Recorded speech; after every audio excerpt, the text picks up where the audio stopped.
comment, and subscribe for more content. Where's the notification bell? It's to the right of you. Oh. What's up, guys? It's MD Shady back at it again with another great video for you guys today. Is it not Halloween yet? Because it really feels like with all the Funko Halloween Funkoween announcements. So yeah, today's video is going to be 2021 Funkoween versus 2020 Funkoween.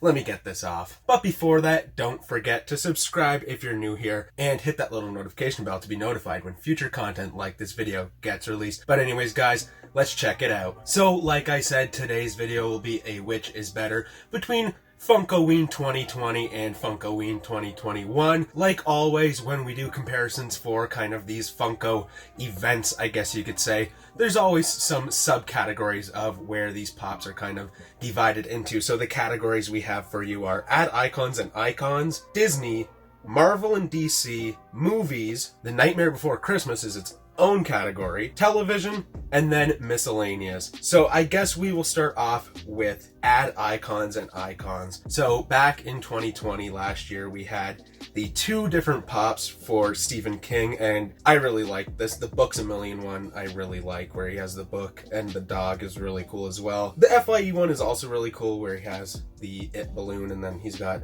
a book that's open. They're both really, really good pops. And then for 2021, we have the Vincent Price pop, which is a pretty cool looking pop. And then we have these foodies of the Count Chocula, Frankenberry, and Boo Berry boxes. I'm not really liking these ones as much as some of the other foodies. I know there are better ones. I don't really like the whole set itself, I guess you could say, of foodies. I think it's kind of a weird thing to just take like a food product and add arms and legs to it. I get what they're going for, but they're not quite what I like with the Add Icons. I think for this first subcategory, I think 2020 is going to have to win it just because those Stephen King pops were really, really cool. And I mean, just overall, it was a better year for Add Icons and Icons, but I would have liked to see more. Moving on to the next category, we have Disney. There's quite a few pops in this. So for 2020, we had the Vampire Mickey, I guess you could say, and the Witch Minnie. Those looked really, really cool. I really enjoyed these. I loved how the black, gray, and white kind of goes so well with the orange. It looks like a Halloween pop. These are a perfect example of a good Halloween pop, in my opinion. Then there was quite a few Haunted Mansion pops. These are good. I mean, you have these Chase versions, which are alright. I mean, it's basically just your common, and then it's a little taller because of the base that it comes with. And I don't know the names of the characters, so forgive me. But then there's that Disney Parks exclusive, or maybe just Disney Store exclusive, where he's kind of on the organ. That's really cool. I mean, it's kind of a little bit translucent, obviously, because he's a ghost. And then the organ itself is brown and gold, and there's quite a bit of detail in there. I really enjoy that. And then for 2021, we have almost deluxe Disney figures. The Captain Hook is really cool. Cruella de Vil looks really, really nice as well. Yeah, I mean, these are all really good now that I look at them, these Disney ones. I really like every single one of these Disney ones. They're so different, yet they're so much better than just your standard kind of 4-inch pop. And then we have the Spirit Halloween exclusive from Hocus Pocus. That's a pretty good one. I mean, it's better than the normal kind of pops that we get for Hocus Pocus with like the 3 Sanderson sisters. It's kind of something a little more refreshing for Hocus Pocus. And then you have the Hot Topic exclusive Pumpkin Stitch, I would assume is what it's going to be called. That's really neat. I really enjoy that pop. I mean, Stitch pops are usually always great, and then it's so cool the added detail of the, I guess, jack-o'-lantern that he's inside of actually looks like his face, where the eyes are not just your normal like triangle eyes, and the nose is kind of like how Stitch's nose looks like. That's a really well done pop. The Cheshire Cat is alright. I feel like we get a lot of Cheshire Cats, so it's an alright one though. I think it's half translucent and it's also glow in the dark though, which is pretty cool, I guess. So if I had to compare both of the years, I think 2021 takes the edge, mostly because all of those Disney pops look so good. There's a lot more announcements,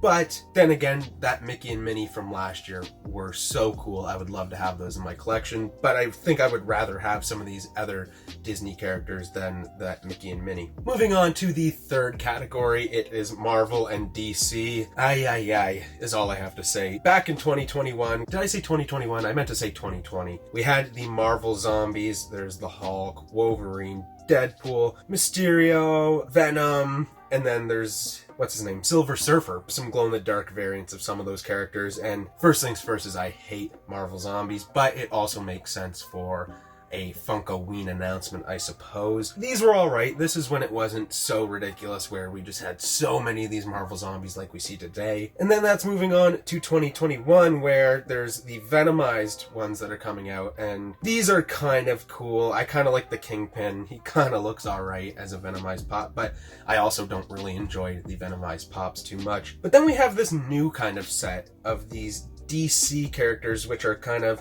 I'm not exactly sure what they're calling them. They're like Sugar Skulls, and they're DC characters, and these are really cool. I really enjoy these. Normally this is not something that I would like a whole lot, but I do like these. And then we have the glow-in-the-dark Red Hulk, I would assume is what that is, and then the zombie Thor. Don't really like those. This is pretty easy. The edge goes to 2021 for Marvel and DC pops. Back in 2020, we only had the Marvel Zombies to go off of, and now in 2021, we have these kind of new Sugar Skull DC characters, which I like a whole lot more than the idea of the Marvel Zombies. Moving on to movies, there's also quite a few pops to talk about in this category. In 2020, we had the Child's Play 2 Chucky, the 10-inch. That's really cool. I really like this pop mostly because it's, I guess, closer to life size if you were to picture a Chucky doll. This is not my favorite version of Chucky though. There could have been better ones, I guess is how I'd like to put that. And then the Killer Clowns from Outer Space. This was a huge announcement. I know that a lot of people really liked these, and it was kind of out of nowhere. A lot of people didn't think we'd ever see pops of these, and it's really cool. And these also have a lot of detail. Some pops from The Craft,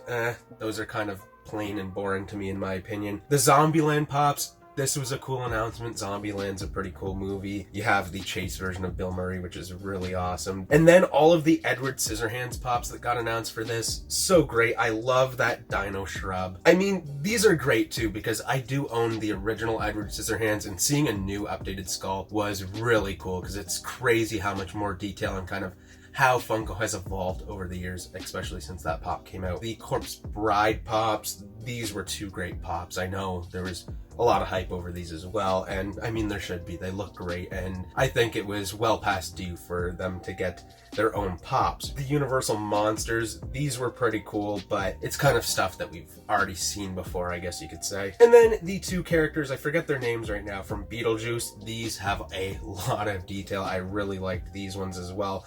That was kind of a good surprise back in 2020. So then moving on to 2021 for movie announcements, the GameStop/EB Games Jaws exclusive kind of movie moments, I guess you could say. There is so much detail in this, it is unreal. Then we have 3 pops for Halloween. Obviously this kind of feels like it's already been done because, well, it has already been done, and it even says right here for the bloody variant there that it is a restock, and that is the original sculpt. And then we also have the 10-inch ones of those, and that's pretty cool as well, I suppose. A new set of Gremlins pops. I was so happy. We have the flocked Gizmo holding the 3D glasses.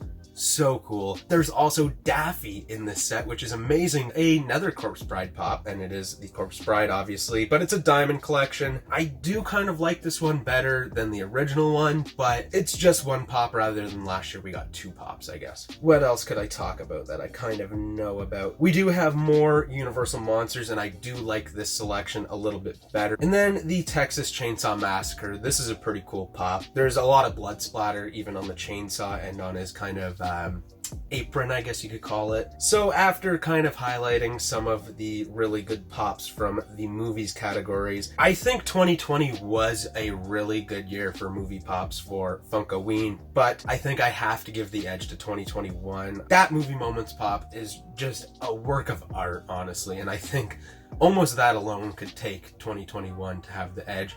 And then you throw in those Gremlins pops and some of the other things like I discussed with the Universal Monsters having 3 instead of 2 like last year. There's just so many things where I think 2021 needs to take the edge. The next category is Nightmare Before Christmas. It's crazy that this gets its own category. With 2020 was great for these. We got the Mayor with that Chase version, which was so awesome. Santa was great. I forget if they called it like Scaredy Face Jack, something like that, I believe. That was a really cool sculpt. The 10-inch Jack, and that was pretty cool. Glow-in-the-dark Oogie Boogie with the wheel. I forget what they called that exactly, but that was a great pop as well. The Diamond Collection Oogie Boogie, I don't really like that one. I don't see why he really needs to be Diamond Collection. And then for 2021, we have that train set, which is pretty cool. I know DK is very hyped for this because he kind of predicted it, and it's going to be cool. That is a really cool piece to be able to take each one of those out of the boxes and connect that train together and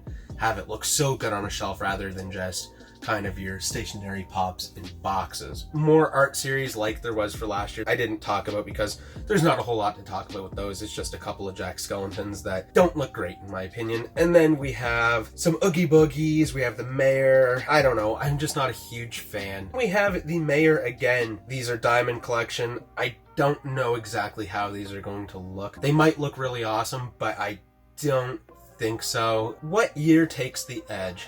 This one's actually kind of tough, but I think 2021 takes it because that train set is awesome, and I feel like with that train set, you could get that train set, collect each one of the characters for that train set, and then you could be kind of done. Then moving on to our second to last category, and that is television. In 2020, we only had one announcement, and that was for Creepshow. These pops look cool. I remember when these got announced, I was like, damn, these are some cool kind of creepy pops, obviously, for Creepshow. Love how he's got the Creepshow book in his hand. That was a really nice kind of attention to detail. And then in 2021, we have another Elvira. That's cool. People like these pops. I've had a couple Elvira pops before. It's a Diamond Collection. Not my favorite, but it's also kind of cool. Some Walking Dead announcements. This was cool. I kind of expected this, I guess. It's amazing to me that they're still making Walking Dead pops because I feel like so many have come out over the years. I feel like that was one of the first kind of sets that you kind of seen where it's like, oh, what is this company? These Walking Dead pops are alright, I guess. The Office pops. These are awesome. I love the different Halloween costumes. I mean, Michael looks really cool. Dwight with the pumpkin head is especially cool. I think the only thing that really bugs me about this set is that there's two Dwights when there had been so many different cool Halloween costumes in The Office that they could have done something else besides making two Dwights. So for television, again, I think 2021 takes it. I mean, it seems right now like 2021 is kind of sliding away with it. But let's see what happens when we go to the last category. So the last category is Miscellaneous, and this is going to be a tough one. In 2020, we had the Minions Pops. These were cool, as much as I'm not a huge fan of the Minions Pops. This was kind of neat to see some of these characters. And then we had the Walmart exclusive for the movie Scoob. We had obviously Shaggy and Scooby. These were neat. I still have yet to watch that movie. I definitely need to because pretty big Scooby-Doo fan, and these pops look cool. It's a cool kind of reboot slash prequel kind of movie. And then in 2021, we had the huge announcement, speaking of that kind of Scooby-Doo theme, we have the Hex Girls. This is insane. I love these pops. I love that they're Hot Topic exclusives. I hope I can get my hands on them because I feel like a lot of people are going to want these pops. I mean, the Hex Girls are so cool. That's something I remember so much from watching Scooby-Doo as a kid. Pops for Demon Slayer. I've been seeing kind of some memes, I guess you could say, in the comments for the one character looking like a demonic Michael Jackson, and they're not wrong. That's the first thing I thought when I seen this. I've never watched Demon Slayer, but I do know of the character with the kind of boar head. Forget what his name is, but that's usually what I see the most of when I am kind of scrolling through the internet, is that character, and I really like that character design. I love the boar head. Frightkin's, this is kind of a cool lineup. I mean, there's a couple of plush. I would have liked it to kind of just stick with Funko Pops, but at least we did get two. The GameStop exclusive, The Witcher. This is pretty cool. I'm not sure exactly what they're calling this. Does it say on there? It just says it's part of the games lineup, but this does remind me of kind of like a Pop Albums or like the DC comic cover we saw of the first issue of Superman. That's what this reminds me of, and I feel like it'll probably look really, really cool in person. Another Sugar Skull character, and it is Gabriel Iglesias. This is kind of weird. I mean, obviously Gabriel Iglesias and Funko have some kind of deal worked out where they're making pops, because I feel like this is the 4th or 5th pop now of Gabriel Iglesias, but it also looks pretty dang cool, so I can't really knock it too much. And then we have these Dungeons and Dragons pops, and they come with a D20. These are crazy. So for the miscellaneous, what year takes the edge? I guess it kind of has to be 2021. 2020 wasn't bad with the Scoop Pops and the Minions, but there was so much more selection in 2021. This year for Funkoween was great. I mean, so many announcements. I don't know the exact number of how many announcements there were or how many pops, but compared to last year, it was like almost double. So overall, yes, 2021 does take the edge. But drop a comment and let us know, do you think 2020 was better for some reason? Do you agree with me that 2021 was better? And was there anything that you would have liked to have seen besides some of the pops that we did see this year? Don't forget to like this video, subscribe if you're new here, and hit that little notification bell to be notified when future content like this video gets released. But anyways, guys, that's all I have for you today. I hope you enjoyed this video. Peace in. Peace out. Follow us on all of our social media platforms on Facebook, Twitter, and Instagram at A Funko Popcast. If you want to check out some of our other content that's featured on our channel, you can click either the playlist that's on your screen right now featuring previous episodes of our weekly podcast, A Funko Popcast, or we have suggested a video for you guys in relation to today's video.